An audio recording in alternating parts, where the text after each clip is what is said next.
This is Scott Spears, and on Monday, February 24th, World Wrestling Entertainment takes a huge jump as WWE Network launches, a 24-hour, 7-day-a-week streaming network. The cost, $9.99 a month with a 6-month subscription. This includes every live pay-per-view, including WrestleMania 30. Go to WWE.com for sneak peeks and information. Joining us today to discuss this and a few other things is my all-time favorite announcer, who has not been with us, I've checked this today, since March of 2006. He's the legendary Mean Gene Okerlund. Gene, how are you? Haley's Comet comes around more often than you. Well, to tell you the truth, I could have been hiding out. I've got people looking for me, and Scott, I can't let them track me down, so I've got to stay off the air and only have somebody like Captain Lou Albano tape anything that I do in its entirety and then air it on a station off a satellite in a foreign country. Gene, how have you been? Very, very good. Health is good. Life is good. I'm not so bad getting a little older, but you know what? It still is a pretty good ride even today with the involvement that I have with the company. Absolutely, and the pipes are still intact. The pipes, I don't know if they go away. I kind of oil them up every now and then with a little refreshment. Beverage of your choice. A cold beverage of my choice. Gene, I want to get into this right away because this is kind of an historic week we're coming up. WWE Network, what do you think? Well, I think it's going to absolutely revolutionize the television, quote, pay-per-view business. Because I don't know, you can see a little flinching right now on the part of the satellite people, especially Dish and DirecTV, but this is going to affect people like Comcast. I notice all of a sudden that they're right now, I guess, looking at a merger with Time Warner, AOL, picking up even more subscribers. The Cablevision, all of this, all over the country, all over the world, it's going to change on February 24th, and that's just moments away. You know, Gene, certainly so many things the WWE has done have been huge successes, but there have been a few bumps. I think the XFL didn't turn out as great as people would have hoped. In a YouTube world, in a cell phone world, in a videotape, DVD, any way you can get this classic footage, will the classic footage hold up 24 hours, 7 days a week on a pay network? Well, I think it will. Plus the price is ridiculously low. I mean, for $10 a month, you're getting access to all of that programming, including the Primo pay-per-views, and as you mentioned yourself, WrestleMania. So, I mean, you subscribe now, and you get WrestleMania free. The price of that WrestleMania package is right around $60-some-odd anyway. So for that price, you're getting kind of a freebie with the 6 months and other pay-per-views and all of that extra programming that's going to be available. Many of it archived, matches from, I'm thinking as long as maybe 50, 60, 70 years ago. Some of it has even been digitalized from film, so it's a big undertaking. Absolutely, absolutely. Gene, I've read some things. I know you'll be a part of this new program called Legends House, which I want to touch on here in a minute. But how else will you be involved in the network? Well, obviously I do some hosting still. I'm co-hosting a program called Vintage Collection, which airs worldwide. Vintage is the best of the past, and I co-host that with a young lady from Toronto by the name of Renee Young. And you see her on Raw and occasionally on SmackDown, and she's a great young piece of talent that is very knowledgeable in the product, both now and from the past. So there's going to be a lot of things to do. Plus, we do a roundtable discussion in kind of a barroom setting, if you will, called called The Legends of Wrestling. And we bring in some of the old-timers, Pat Patterson, Michael Hayes. JR used to sit on the board there, but he since left the company. But Roddy Piper's been there. Ric Flair's been there. But it's just kind of discussing some of the things and really getting it out on the table and telling the inside stories of our very exciting business. You know, Gene, it's kind of interesting. A show like that today can survive, and I've seen that program, very entertaining. But it is a bit of a business, exposing the wrestling business, if it could be any more exposed, behind-the-scenes stories. Why does the live the pay-per-view with the storyline still work when it can also be exposed by the same company? Well, I think, it's now called sports entertainment, Scott. Mm-hmm. And if we keep that in mind, it's not just pure sport, but it is entertaining. So with all of these storylines and the episodic television, oh my God, what do we got? 1,000 episodes of Raw since 1992. It's the longest running episodic television show on the air today. And it still garners damn good ratings, in my estimation, taking a look at the fragmentation of television as we know it today.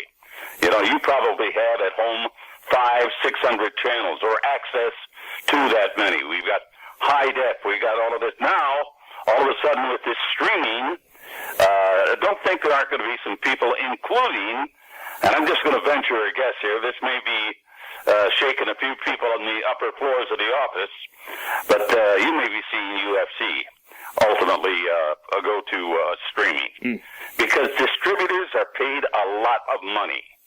So anybody that is brokering that product to its viewers or subscribers is making a pretty good cut of the kitty. All of the money that goes on the WWE network goes right to the company. And I think quite a bit of that is going to trickle down to the bottom line. Which is always a good thing in business. Gene? It is. It's a good thing even outside of business. Anywhere you go. Gene, I love the concept of this show. I would buy the network alone on the Legends House. You, Roddy Piper, Tony Atlas, Hillbilly Jim, a few other guys. What's this like? What's this all about? Well, it was, I'd say 5 weeks of hell to live with these total of 8 legends in the Legends House. A lot of it was shot out west, out in Palm Springs and Rancho Mirage. We did a little work up in Las Vegas also. And I'd like to, Scott, let you and your vast audience in on everything, but then it wouldn't be a surprise. I think people are going to be shocked at some of the things that happen and some of the revelations that involve the people participating. Jimmy Hart, for instance, is kind of a kooky little guy. I don't know if he's a vegetarian or what, but he's strange in that respect. Tony Atlas has got his own tastes. He spent a little time in the kitchen. I think they're going to find it very entertaining, and it's the interaction of 8, and let's face it, 7 out of the 8 are members of the Hall of Fame, so I think that in itself speaks for the kind of quality you're going to get out of that show. These guys have been down the road, and they have done it all. And Hillbilly Jim will be in the Hall someday, but as you know, he had an injury early on in his career that I think cut short a great start. I think you're exactly right. I think most people would agree. Gene, we don't want to blow anything about the Legends House yet, but since we have you on the line, was it hard to have these cameras around you, and what did we learn, what might we learn about Mean Gene that we don't know? Well, you're going to learn that I've got a foul mouth, that I can get upset, that I'll have an occasional refreshment, but I don't think you're going to learn anything that's any different than my usually on-camera persona. The one thing about me is I've worked in front of microphones and cameras for so long that I kind of become oblivious to them, even though you do work the camera. But I just pretended like there weren't any there. and that worked out for the better. That's great to hear. Gene, you mentioned it earlier on. WrestleMania 30 is on the precipice here. You were at number 1. 30 years, does it feel like it? Nah, not really. Of course, I missed a few in between my days at WCW. But I figure roughly I was in on 21 of the now 30 WrestleManias, and I think what became a very important part of the WrestleMania weekend with fan access and all of the social things that were going on was the Hall of Fame. And I believe that in 1999 we started to crank that thing up on a regular basis, and it also became a big part of that WrestleMania weekend.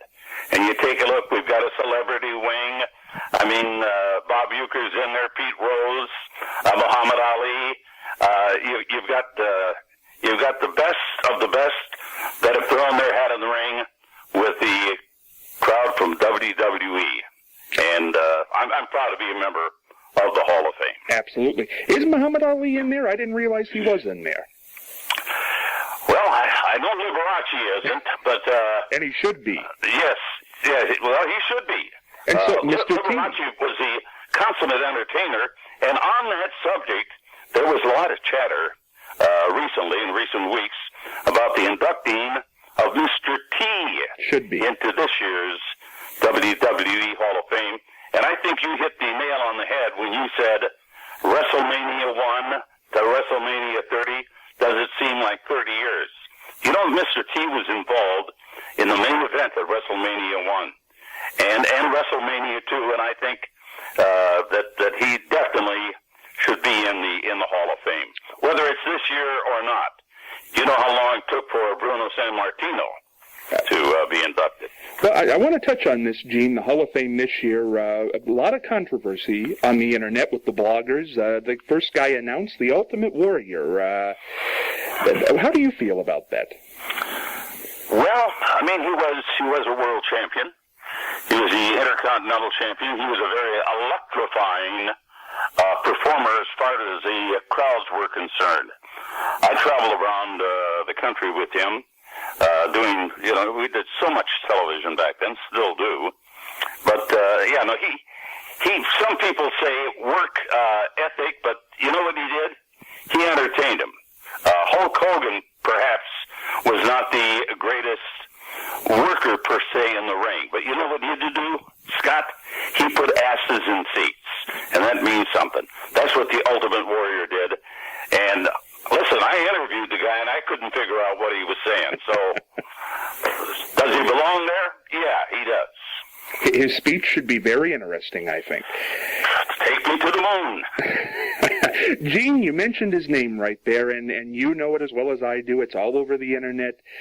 People are saying Hogan could return Monday. Do you know anything? Give us the scoop if you do. Well, I tell you the truth, I don't. I have had lunch with Hogan, and I would certainly have to think at this juncture, from everything that I've been able to ascertain, that he is going to return home to WWE. He had, of course, a life in WCW. He had a life in TNA, but nothing like the heroic life that he had in the old WWF and WWE. I think this guy was the pillar of the company when Vince McMahon jumped in the driver's seat back in late 1983, built up to the Rock and Wrestling Connection, which Hulk was such a big part of. And then, of course, what can I say about WrestleMania 1? Hulkamania then was the rage. If he does not return Monday and does not return before WrestleMania 30, will that impact? Should he be there? Well, there's a couple of different ways to look at it, different trains of thought. I think it would be probably a little more surprising for him just to show up at WrestleMania 30. But on the other hand, in the business sense, wouldn't you like to have your potential audience know that he is going to be arriving in the Big Easy in New Orleans at the 30th edition of this once-a-year spectacular? I mean, It's the Super Bowl. It's the World Series. It's the biggest thing in wrestling. I get a feeling he might be back Monday, and I think you might feel that way too. And it might be nice. Well, I'm probably going to be in Cleveland, Scott. So who knows? But I know they've got the Elimination Chamber coming up on Sunday, and could be that Monday Raw, you might see him. But I'm not going to outguess the guys that know, and somebody does know. Exactly right.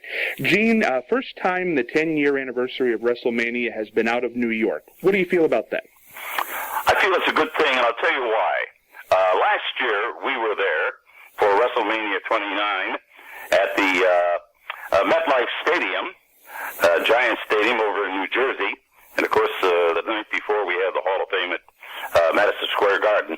But I truly believe, Scott, that the big venues are where it's at now. You're not gonna see a WrestleMania in the Bradley Center in Milwaukee, at the United Center in Chicago, probably not even at the Staples Center in Los Angeles or Madison Square Garden. I think you're going to see it in the big outdoor venues. I think everybody knows that we're on our way to San Francisco. Santa Clara, I believe, is the new stadium for the 49ers. And then the year after, I've been told that Dallas and the Cowboys Stadium down there is going to be, those are venues that can hold 75, 80, 85,000 people. And that's numbers. You know, Gene, your friend there from Legends House, Roddy Piper, has made some rumblings that he would like to wrestle Hulk Hogan at WrestleMania 30. At this age and stage in those guys' career, not that they weren't great, is that a smart move? Well, there's a lot of additional body parts on both of them there, right? I think it would be probably, in my estimation, bad judgment on anybody's part to, even though it's in the heart, is it still in the body? It's in the mind, but it's still in the knees and the hips and everything else. Hey, Hulk Hogan looks great. He looks fantastic. There's not a discernible difference from today going back to when I met him in 1980, 79 and 80. Roddy Piper looks great today, but he's had hip replacement, and I don't think you really want to bounce around with those kind of things. I know I surely would not want to, if I had a hip, want to take a chance on going in there and have to go through all of that again. Not a picnic. Gene, they're going to get the money anyway. Exactly right. And they should be there in some form or fashion. Maybe just not in the ring. Gene, you've done so much in wrestling, and you're involved with the network, which is great. Do you miss Monday nights being there, ground zero? I do, in a way, and being a part of it on an ongoing basis. But the travel today is a lot different than it was 30 years ago. And I've been on and off the company since late 1983, and certainly have logged enough miles that I'm a multi-million miler on at least 2 or 3 different airlines. So that's a tough part of the job. John Cena himself will say, love the Monday nights and the roar of the crowd and the sound of the bell and the smell of the popcorn. But you still got to get on the blower. You got to drag your gear and luggage and everything up to a hotel room and pack and unpack, and it's a tough life. It's also a lonely life, which some people don't realize. Oh yeah, you're working with a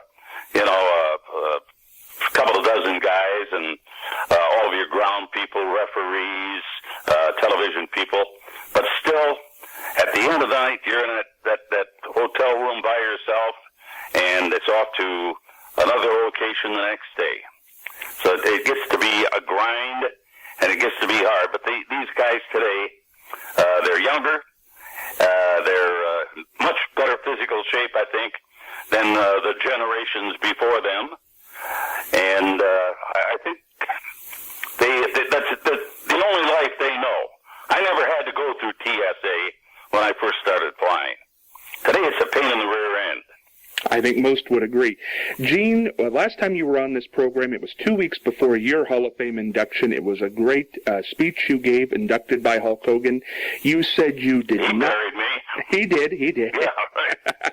He said he did... You said you did not want to retire. Has that changed? Retire to what, Scott? Think about it.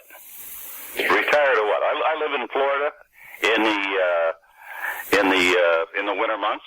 I go up to northern Minnesota for 3 or 4 months in the summer and fall, and still travel enough that I get to see a little bit of everything.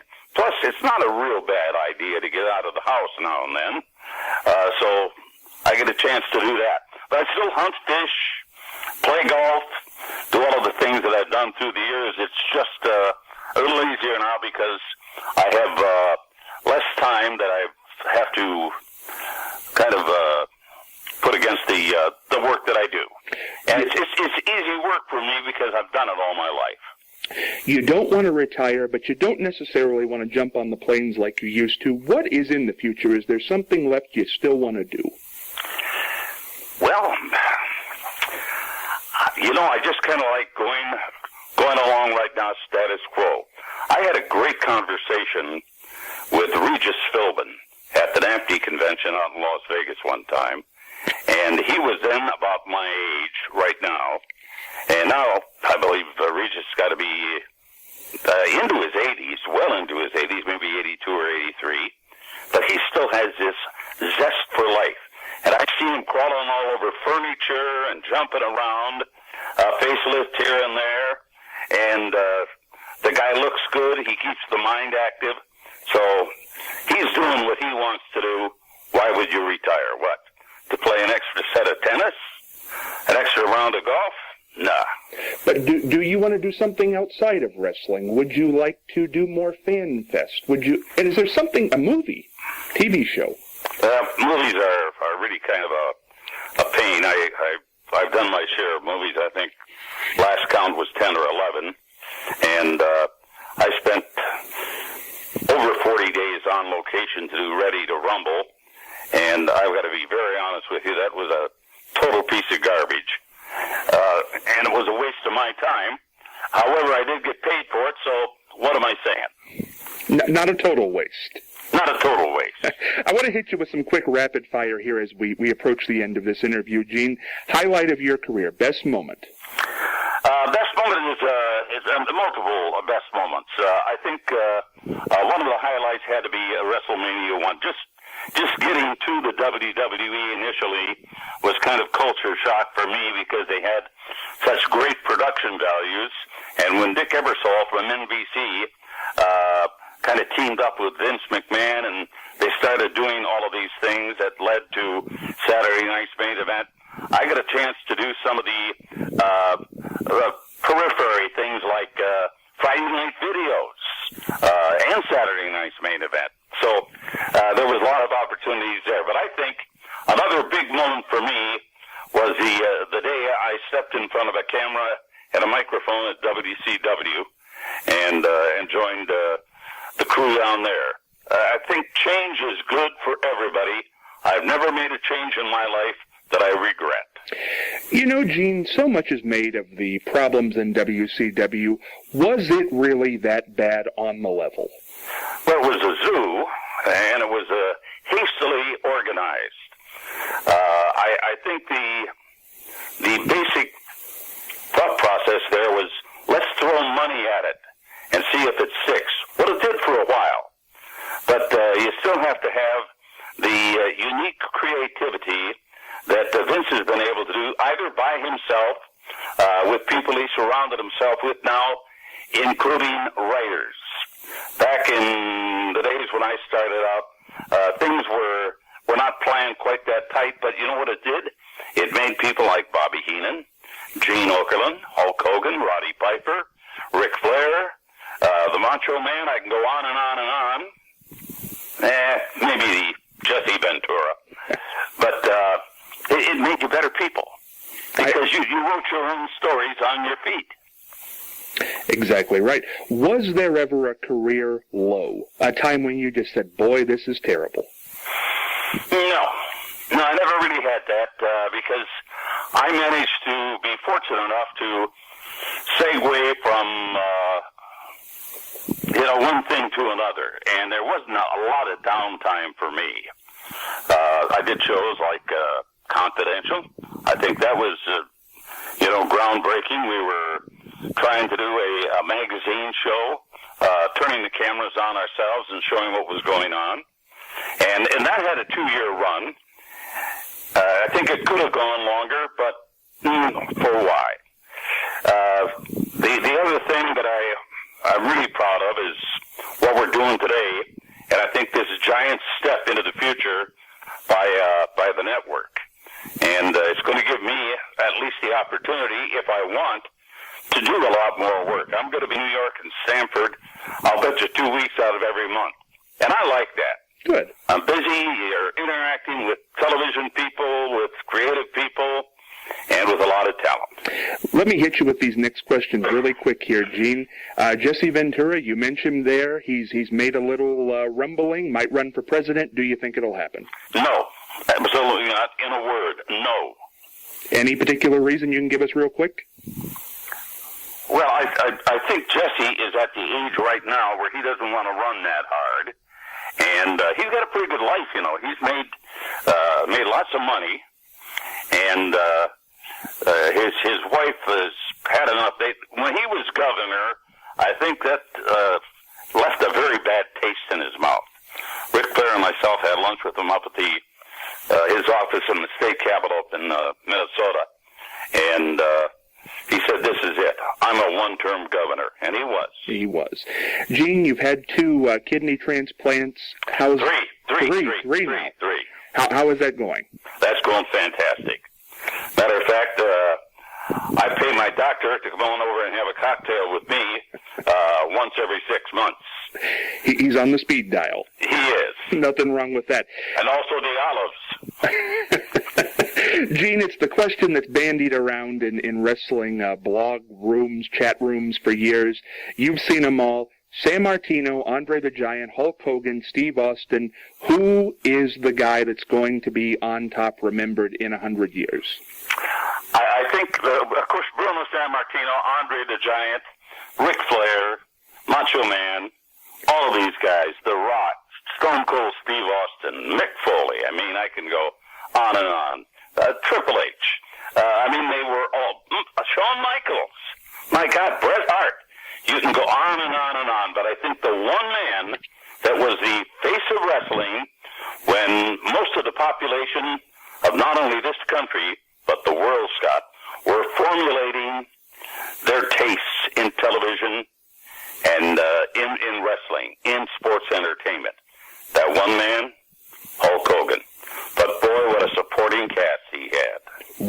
I couldn't agree with you more. 2 questions left here, Gene, and I don't want to part on a sad note here, but when I heard and think about this WWE network and all the great things it's going to do, and I think of all the guys who are sadly no longer with us who can't be a part of it, but I think of somebody who is, but unfortunately can't contribute anymore, and that's Bobby Heenan. Well, Bobby Heenan, believe it or not, he can contribute. I talked with him, not actually talked, but certainly communicated with him. He got dealt a bad hand, Scott. But he was, in the minds of all of us, probably one of the real unique pieces of talent to ever get in the ring. This guy never finished high school. But, he could emote so much hatred, just verbally, and things that he would do that I think toward the end, Bobby Heenan was a guy that people loved to hate. There was a lot of love for Bobby Heenan, and you're right, I did misspeak there. He certainly can contribute mentally, but is there a bigger tragedy than a guy who was so witty and so good as a broadcaster not to be able to speak at this point? Yeah, that is a travesty. It happened to Gordon Soley, and it's happened to other people that we, of course, are not in the mainstream of our business and entertainment, and it's bad for all of them. But you know what, Scott? It it was a bad hand that was dealt to Bobby. But I'll tell you what, he's a very big man in my mind in the way that he's dealt with it. He's dealt with this adversity, and he's been able to carry on a good life with his wife and his daughter and his grandchildren and a couple of old guys like me. I worked with Bobby 28 years together and enjoyed every minute of it. Oh, he'd be a pain in the ass from time to time if you had to fly in the same plane with him. But you know what? I still consider Bobby Heenan one of my closest friends in the entire world. There'll never be another Bobby Heenan. Never. Never. Gene, the question we always part on, how do you want to be remembered? Well, you had a great line at the Hall of Fame, and it was beautiful to your critics. But how, honestly, you're going to be remembered? You are the Larry Merchant of professional wrestling. Yeah, and they've got all these little online greatest announcers of all times, and what they're looking at is they're looking at play-by-play guys. And I never myself consider myself to be a play-by-play man, even though I did all kinds of play-by-play through the years. Even when I didn't want to do it, I did it. But I want to be remembered as a guy that Bob Costas says you do conduct one of a hell of a very interesting interview. And I think that's what I want to be remembered, that I got as much out of guys, and gals for that matter, as I possibly could, saying the least amount of words. And the look did not serve you bad. No, I took kind of a bad chop on that haircut the last time out, but no. I think you have to react. When you can't react verbally, you've got to react with expression. Exactly. Gene, quick question. Was it your idea to always work in the tuxedo? Well, I didn't always work in a tuxedo. That was something that we did for very special events back in the old days when I was in the AWA, the American Wrestling Association. But all of a sudden, took the tuxedo out for the big events, and WrestleMania 1 was certainly a big event. But I worked in the tuxedo before that because, you know what, Scott, they were all big events. So I kind of dropped that and went to, Vince talked me into some of those crazy-looking sport coats that only he would wear. But they all served a purpose. And when I do something that I think is a black tie function, like the Hall of Fame, I'll usually dress up in the tuxedo or a dinner jacket. Or a very nice suit, something appropriate. And I want to say that before I part. It is a shame, Gene, if you are not calling the shots, that you are not the MC of the Hall of Fame every year. The first 2 years you did it, 2004, 2005, you're the perfect guy to do it. I don't know who's making that decision, but I hope you do it again. I'm sure that day will come, and I would look forward to it. It's a lot of work, but it's fun. It's fun work. It absolutely is. The WWE Network, it's an historic day. It's February 24th. By the way, it's my birthday. Can you believe that? February 24th is your birthday? It absolutely is. God, what a small world. I had no idea. Your birthday is on the same day that the network kicks off. Who would have guessed? Yeah, and how old, Scott? 33. 33. Yeah, same numbers. Bam, bam. Right. I tell you what, it's going to come Monday. It's going to be great. Go to the WWE.com to check out all the information. They'll give it to you. I'm sure it's going to be a big success. Gene, my goodness, it's been 8 years, but I tell you what, you're very busy. I know that, but I can't thank you enough for stopping by. You are a legend. You're a legend for me for many years, and you will be for many years, and I love hearing your voice. Well, Scott, keep up the good work, and it's always a pleasure to talk with you. Take care. Mean Gene Okerlund. Thank you.